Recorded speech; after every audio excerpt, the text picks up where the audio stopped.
Good morning, good afternoon, and up here, good evening, friends. Welcome to another episode of the Marketing Your Practice podcast, brought to you, Melbourne, Australia, in stage 4 lockdown. So I've got isolation beard going on, and I'm showing off my new hat as well. So for those of you that are watching on the video version, what do you think of my new hat? My beautiful daughter Mackenzie and I had some debates about these hats. So what do you call this hat? So for those of you that might be listening, it's the kind of hat that the guys wore in Peaky Blinders, or maybe it's the kind of cap that you saw your grandpa wear.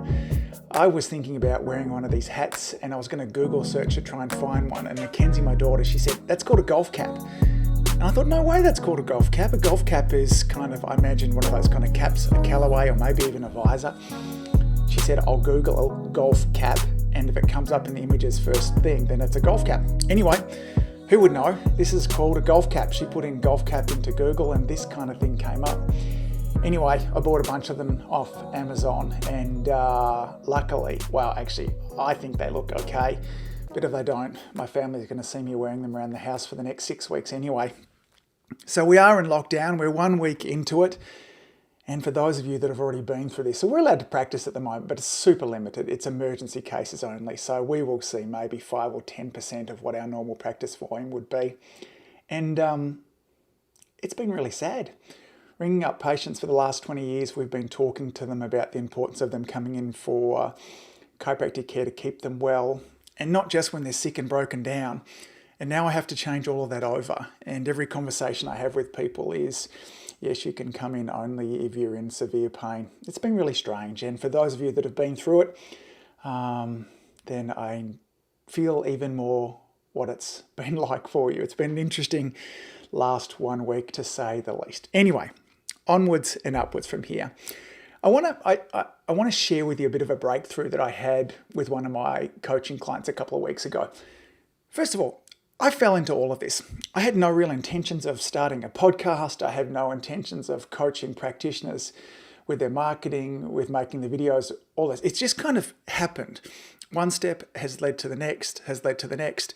And when I started teaching courses, here was my mindset. My mindset was that I would put courses and trainings together that would show you how to do the stuff that you needed to do. So if you wanted to make videos, I would take you through the technology side of things, what cameras, how to set stuff up, how to get your audio working the way, some lighting, maybe how to edit the videos. I would teach you how to come up with the content of the videos. And so I thought what was missing was showing you the stuff.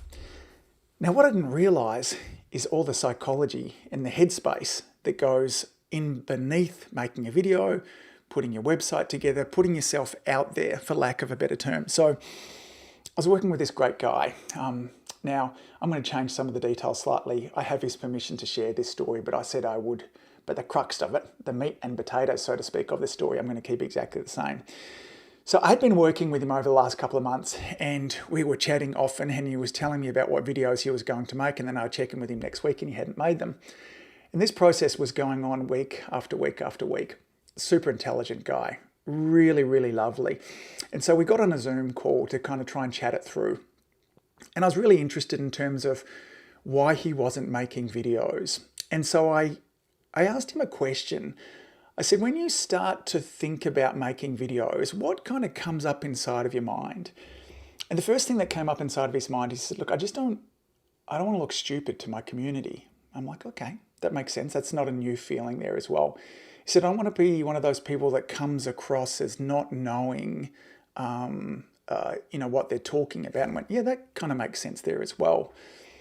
And I sort of said to him, I said, when you have those thoughts, I said, how does it feel?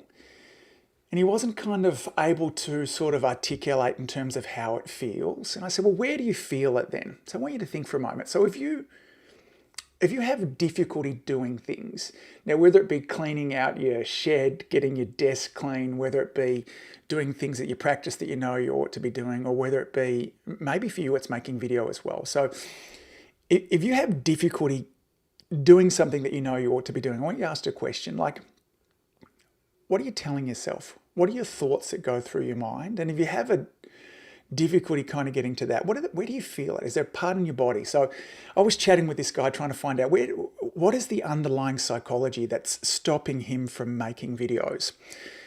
We weren't getting anywhere until I kind of went, what does it feel like for you?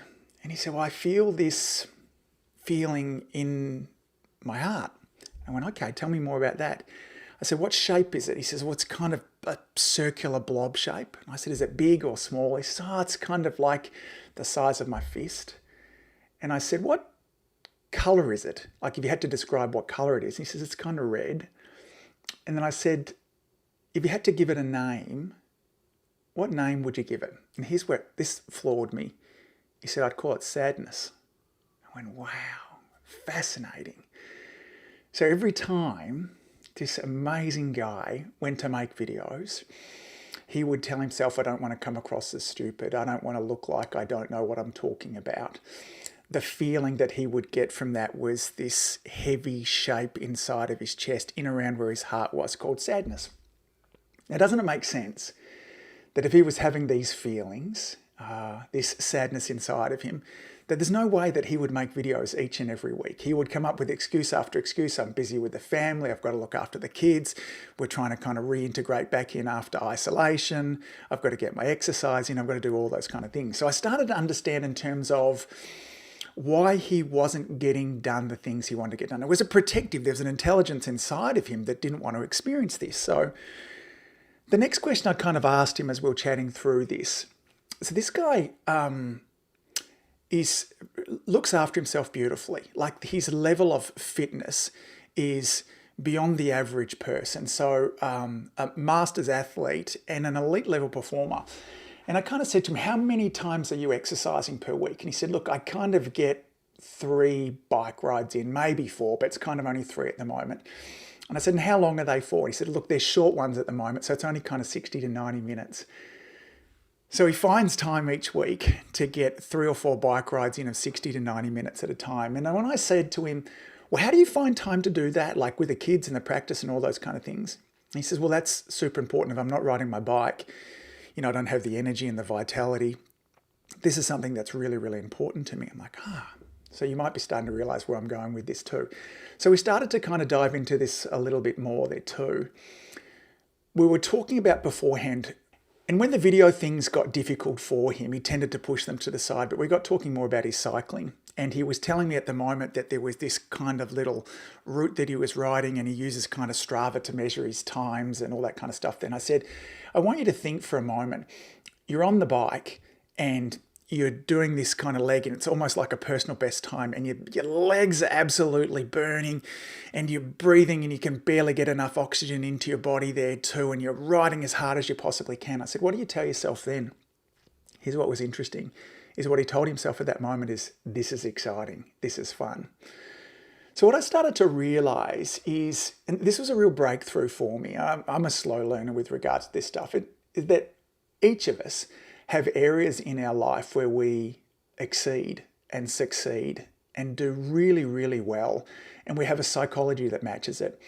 When it comes to this guy's health and fitness and performance, he had absolute elite psychology. When things got difficult, in fact, he just started back swimming again recently. He had our first couple of swims in the pool, and he was horrible. His fitness wasn't great in the pool, and his psychology was, this totally makes sense. I haven't swum for a while. Stick at it, buddy. You'll get there. But when it came to making videos, the psychology that he had was really, really poor. He told himself, I can't learn this. This is difficult. It's too hard. I'm too old. I don't want to look stupid. And in that moment when we had that discussion, it was an absolute breakthrough for him. He saw the psychology he had when he's making videos and the results that it led to. And then he saw the psychology that he had around his health and fitness and the results that he led to. And this has turned him into almost a video making machine. A few episodes back, I talked about Brené Brown and her concept of the FFT. Swearing alert coming up for those of you that might have kids in the car. Put your headphones in, 3, 2, 1. Brené Brown's FFT is a fucking first time. And it's how she deals with difficult things, that when she's going through something difficult, she reminds herself this is a first time. It's meant to be difficult. In the same way this guy did when he went back with his swimming again, he knew it was difficult. I haven't done it for a while. And just naming it, knowing that it was difficult and being gentle with himself allowed him to move forwards and, absolutely succeed and excel in that area there too. So what I want to share with you really from this episode is if you're having difficulties in parts of your life, maybe it's your video marketing, maybe it's a relationship stuff, maybe it's even something in around the house, I want to check back in and ask yourself, what are you telling yourself? And with regards to what are your thoughts, what feelings does that lead to? And then again, it's those feelings that are leading ultimately to the actions that you're taking or the inactions that you're taking. And is there an opportunity for you to insert a new and or different way of thinking about this? This coaching client of mine was able to insert a completely different way of thinking about it, as opposed to thinking about that nobody's going to like these videos, as opposed to thinking about that no one's going to like me, I've got nothing to say, I'm going to come across as stupid. He inserted a new thought. That new thought led to a completely different way of feeling. So that sadness that was there in the beginning, we was able to push that to the side and instead move forwards with excitement. When things got difficult when he was on the bike, he saw that as exciting, as a challenge, as something for him to move beyond. When we see our challenges as something for us to move beyond and a level of excitement there too, we push through them, we achieve new things. This has been a huge breakthrough for me because I'm now looking at areas of my life that I'm procrastinating, I'm not moving forwards and I'm having difficulty with. I'm investigating underneath what are the things that I'm telling myself that are therefore leading to feelings that are leading to action and or inaction as well. That's my thoughts for today, gang. As always, thanks for all that you do. Keep saving lives. Let me know about the hat. Am I heading down the wrong path here? Okay, if I am, probably best not to tell me that because I get super stubborn with regards to those kind of things. When somebody tells me I can't do something, the stubborn 6-year-old inside of me says that I must continue with it. Anyway, gang, love you lots. Keep saving lives. Your communities need you now more than ever. Until next episode, see you all soon. Bye. If you enjoyed listening to this podcast, you have to come and check out the Community Influencer Program. It's my monthly coaching program where we take all this material and I'll work one-on-one with you to apply, implement, systematize, and help guide you and your practice to the next level. Now you can join me on over at adiomedia.com/join. That's adiomedia.com/join. I'd love to see you in there.